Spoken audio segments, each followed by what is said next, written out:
parler du revenu de base. Alors, définissons le revenu de base. Alors pour ça, je prends ceci. Ce n'est pas une carte bleue, c'est la carte d'adhérent du mouvement français pour le revenu de base. Et au dos de cette carte, il y a la définition que je vais vous lire.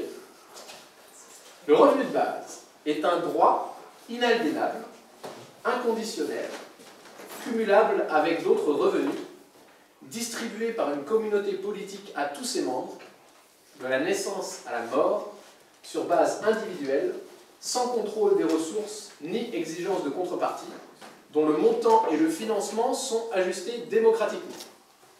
Alors, à la dernière con gesticulée où j'ai dit ça, personne n'a rien compris. Donc, tout le monde a dit ouais, il faut que tu illustres et tout, maintenant c'est pas clair. Alors, ok, donc j'ai préparé un truc comme quand on est à l'école. Voilà. Explication de texte. Est-ce que tout le monde voit à peu près ou pas? Oui. C'est une mesure d'être 180 degrés. Ok. Donc, tout ça, c'est un droit. Ça signifie donc que, par exemple, pour la France, c'est un droit, ça veut dire qu'il sera écrit dans la Constitution. Donc, ça veut dire qu'il faut réécrire la Constitution. Il est inaliénable, c'est-à-dire qu'on ne peut pas l'aliéner à quelque chose, donc on ne peut pas l'enlever. Il est inconditionnel, c'est-à-dire qu'il n'y a pas besoin de prouver quoi que ce soit, on est là, on l'a sans condition. Il est cumulable avec d'autres revenus. Ça veut dire que, par exemple, contrairement au RSA, si vous avez le RSA et que vous vous mettez à travailler, vous n'avez plus le RSA. C'est pour ça que le RSA est ce qu'on appelle une trappe à inactivité. Les revenus de base, vous avez votre revenu de base, tout le monde, et en plus, vous pouvez avoir un emploi, 2 emplois, comme vous le souhaitez. Il est distribué par une communauté politique. Une communauté politique, ça veut dire un groupe de gens déterminés. Ça veut dire qu'il y a des gens qui sont dedans, il y a des gens qui sont dehors, déterminés. De la naissance à la mort, ça veut dire que les nouveau-nés, les enfants, les vieillards de tous âges, tout le monde là. Sur base individuelle, bon, ben, ça signifie que, par exemple, contrairement aux aides ou aux droits actuels en France qui sont faits sur la base de la famille, en fonction de votre situation familiale, dès que vous changez de situation familiale, alors là c'est le bordel, il faut remplir de nouveau 10 000 papiers, ben là c'est sur individuel. Vous êtes un individu, votre situation familiale par exemple, n'influe pas, vous le touchez de toute façon. C'est pour toutes les ressources, c'est-à-dire on ne va pas vous demander de prouver que vous êtes pauvre par exemple, puisque les pauvres et les riches le touchent, tout le monde le touche. Sans exigence de contrepartie. Alors là, c'est très important, parce qu'on pourrait dire, ah ben, on met un revenu de base à 600 € par mois, et puis vous allez bosser 35 heures par semaine. Ça fait un SMIC à 600 € par mois. Donc là, évidemment, c'est pas ça. Là, c'est sans exigence de contrepartie. Il n'y a rien besoin de donner en échange. On ne vérifie pas ce que vous donnez ou ce que vous ne donnez pas. Et enfin, le financement et le montant sont définis démocratiquement. Alors là, démocratiquement, qu'est-ce que ça peut vouloir dire ?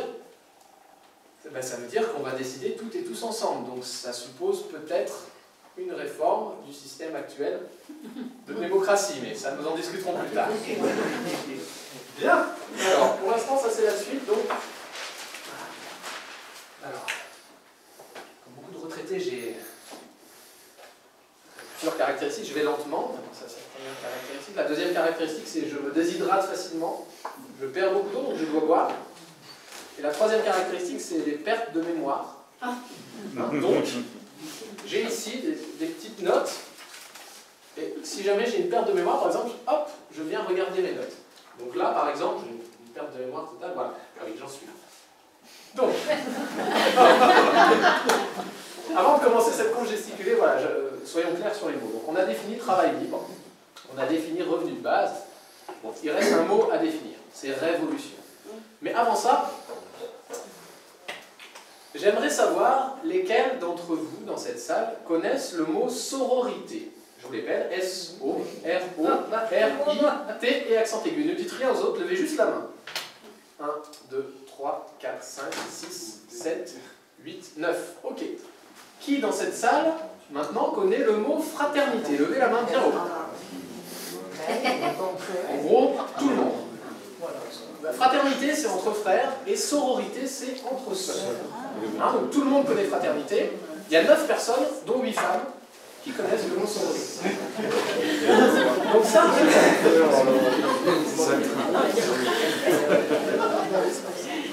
alors après, il y a des gens qui en parleront beaucoup mieux que moi, qui ont fait des études et tout ça. Ça, c'est juste un petit exemple pour dire que si je veux parler d'une mesure égalitaire, en utilisant une langue qui est inégalitaire et sexiste, en fait, ça ne marche pas. Donc la Convention qui est la convention actuelle que nous utilisons toutes et tous, qui a été décidée par des académiciens, 100% d'hommes, vieux.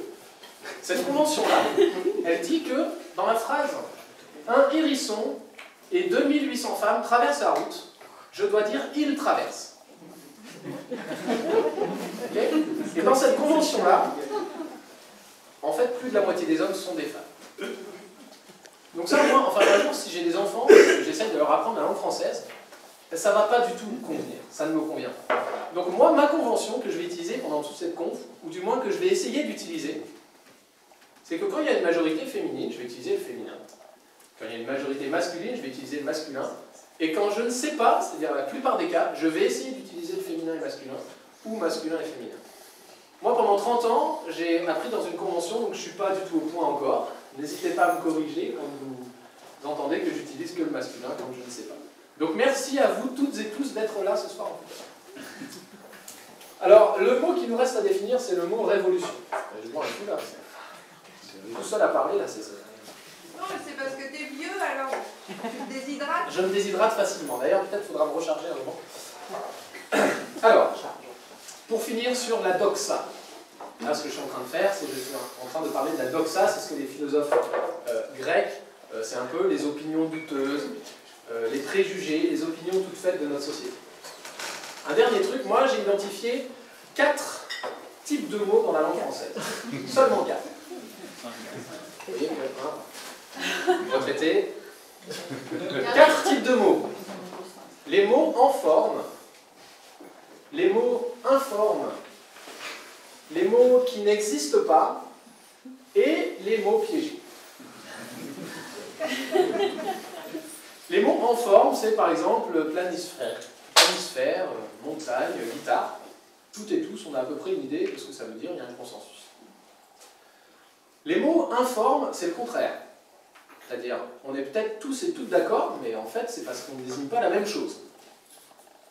Alors, un exemple de mot informe ou d'expression informe, c'est le sujet de la conférence gesticulée de ce soir, c'est le revenu de base. En fait, le revenu de base, ça ne veut rien dire. C'est une expression informe. Moi, quand j'ai découvert cette idée, c'était en mars 2013, donc il y a 1 an et quelques. Ce qui me plaisait, c'était que je voyais qu'il y avait des gens de bords politiques et philosophiques très différents, qui avaient l'air pas d'accord sur plein de trucs, et là, hop, ils convergeaient sur une idée. J'ai dit, mais c'est génial, cette idée, elle est super, il y a des gens qui pensent différemment, mais pour cette idée-là, ils sont d'accord. Il et elle. Mais en fait, non. En fait, ils et elles étaient d'accord sur une expression, mais ça ne voulait pas dire la même chose. Donc en fait, tant qu'on n'a pas défini les objectifs, tant qu'on n'a pas défini les modalités, et tant qu'on n'a pas défini les mesures à mettre en parallèle, quand on dit le revenu de base, on parle d'un truc qui n'existe pas parce qu'il y en a plein. C'est les revenus de base. Donc, j'ai refait le titre de ma conf gesticulée après avoir bien compris ça, et c'est revenu avec un S maintenant. Et ce S est très important. C'est les revenus de base. Donc, une fois que j'ai dit ça, je vais être obligé un peu de vous dire, moi, c'est quoi que je défends. Alors pour ça, j'ai préparé, parce qu'on m'a dit, ouais, on comprend rien à ce que tu dis, nanana. Alors j'ai fait encore plus simple que c'est le premier truc, un dessin. Voilà. Donc, ici, là, je fais le pitre devant vous, mais en fait, je fais quand même un peu un travail de fond après. Et l'essentiel de mon temps, je le passe à faire une enquête dans toute la France pour rencontrer les penseuses et les penseurs, les personnes qui ont des propositions de revenus découplés de l'emploi. Cette feuille blanche, c'est tous les revenus qui existent. Ce qu'il y a à l'intérieur de cette ligne noire, c'est les revenus découplés de l'emploi. Ce n'est pas symétrique en termes de quantité, c'est juste une image. À l'intérieur de ces revenus découplés de l'emploi, il y a tous les revenus de base dans ce rond. Et moi, je vais vous présenter ma proposition. Alors, c'est une avant-première mondiale, parce que jusqu'à il y a 2 jours, je n'avais pas encore le nom. Alors du coup, je vous donne le nom, c'est un essai, hein. Ça va changer à la prochaine parce que je ne suis pas encore très satisfait. Mais en gros, j'aimerais appeler ça le vital inconditionnel d'émancipation. Donc ça fait, selon comment on le met, ça fait un acronyme, soit ça fait VIE, vital inconditionnel d'émancipation, VIE, soit ça fait vital inconditionnel d'émancipation, VIDE, vide.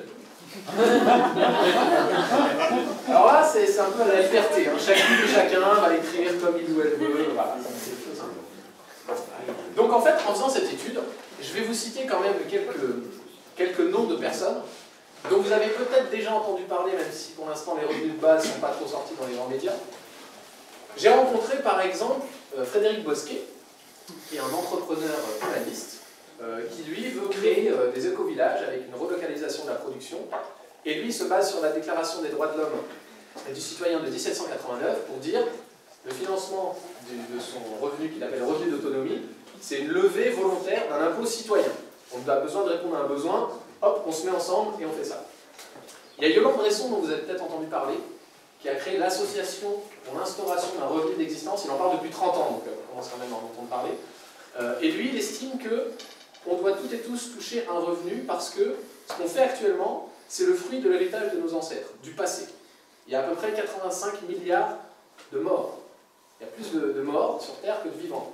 Tous ces morts, en fait, ont contribué à construire ce dont on profite aujourd'hui. Donc, lui dit, on doit toutes et tous toucher une part de cet héritage-là. Il y a également Christine Goutin, dont vous avez peut-être entendu parler.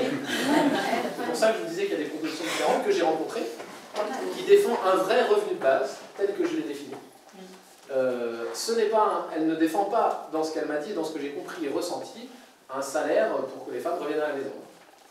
Mais ça, c'est moi en lui parlant avec elle. Ce qui est après écrit dans les médias, c'est assez drôle comme... c'est drôle comme les choses sont... C'est pas du tout la même chose qui est marquée dans les médias, et ce que moi elle m'a dit. En tout cas, voilà, elle défend un revenu de base. Elle, son discours, c'est un discours de femme politique. Donc elle dit, par exemple, le financement, allez voir Marc de Basquiat. Hop, Marc de Basquiat, c'est qui? C'est un ingénieur et économiste français qui a fait une thèse pendant 3 ans, et je vais vous en parler juste après. Bon, il y a plein d'autres exemples, on en parlera si vous voulez après, c'est juste pour vous dire qu'il y a énormément de propositions de revenus de base. Alors, j'avais fait normalement un petit planning avec le timing, donc comme on a commencé en retard, il faut que je décale dans ma tête, ça me fait faire des calculs, j'ai plus l'âge. Alors, ok, donc ça c'est bon. Bien, alors on a vu les mots en forme. On a vu un exemple de mot informe. Ce qui est important de voir maintenant, c'est les mots propagande, les mots piégés. Il est quelle heure sur ton planning? Alors, sur mon planning, il est 20h13. Voilà.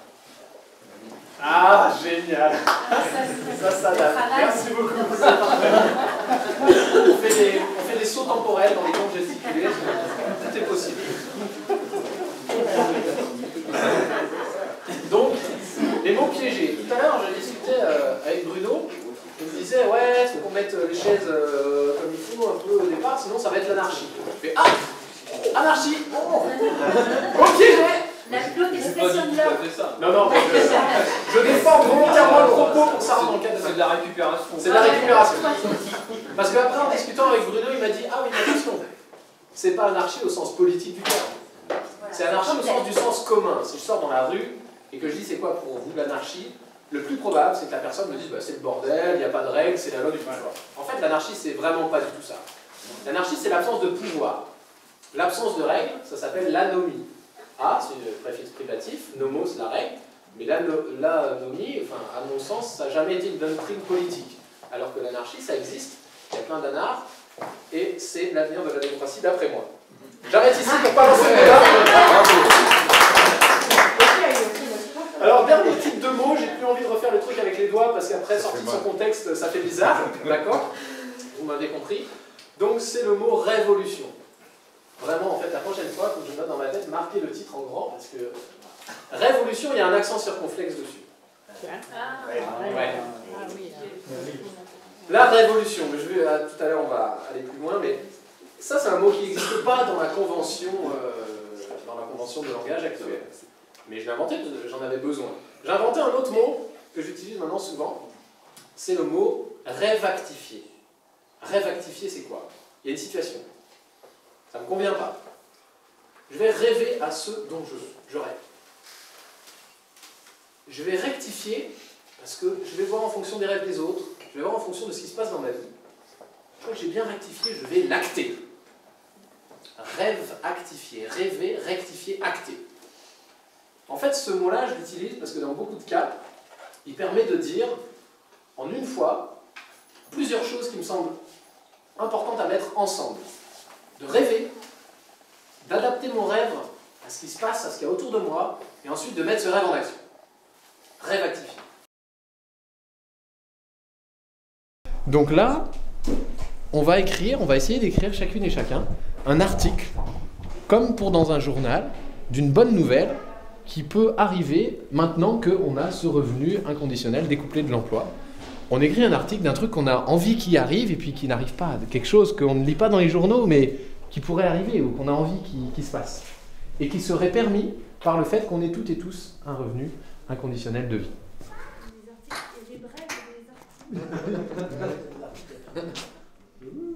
Ah non, mais voilà. Breaking news. Wow. Bonne nouvelle. Joséphine, Ange Gardien, ne sera plus diffusée sur TF1 à partir de la semaine prochaine. Plus personne ne regarde TF1 de nos jours. À croire que les gens sont attirés par la qualité, a déclaré hier soir M. Lagardère, actuel directeur de la plus grande chaîne de télévision, il y a encore quelques mois. En effet, avec l'instauration récente du revenu de base, des millions de personnes ont spontanément pu se libérer du temps pour pouvoir créer des télés de proximité. Les sirènes et alarmes sonores deviennent aphones. En effet, depuis que le revenu inconditionnel a été mis en place, les alarmes de voitures et maisons ne font plus de scandale dans la ville. Une étude du ministère de la Santé conclut « Moins de vols explique la chute de niveau du bruit d'alarme dans la ville ». Donc une brève. Grâce au revenu de base, les ouvriers agricoles du Cognacais ont cessé le travail. Ils ne reprendront leur activité que lorsque l'arrêt des pesticides aura été décidé et formellement mis en œuvre. On peut espérer que la Charente ne soit plus, d'ici quelques années, la rivière la plus polluée de France. Depuis l'adoption le 21 juin 2014 du revenu inconditionnel universel, toutes les habitants et tous les habitants de la planète Terre reçoivent chaque mois un revenu suffisant pour vivre dignement dans leur pays. Il n'y a donc plus de misère économique et presque plus de pauvreté. Dans ce contexte, le célèbre héros en pantalon vert, qui continue de détrousser les riches, ne sait plus à qui donner tout cet argent puisqu'il n'y a plus de pauvres. Au bord du désespoir, en quête de pauvres, Robin des Bois a été appréhendé dans la forêt de Trousset par la police municipale alors qu'il courait après un écureuil pour lui remettre une brouette de pièces d'or. Petit Jean, son fidèle compagnon aventurier, nous confie « Depuis qu'il n'y a plus de pauvres, Robin n'est plus le même homme. Il a plusieurs fois parlé de se suicider si personne ne s'occupait de son cas. » Le héros au pantalon vert avait lancé, avant son arrestation, une pétition intitulée « Oui aux pauvres pour la sauvegarde d'un héros bio et local ». La maison de mise en réseau des compétences et des savoirs ouvre ses portes aujourd'hui en lieu et place du Pôle emploi Magenta. Le salon d'honneur accueille aujourd'hui la première réunion des délégués du quartier pour le vote du budget éducation de la ville.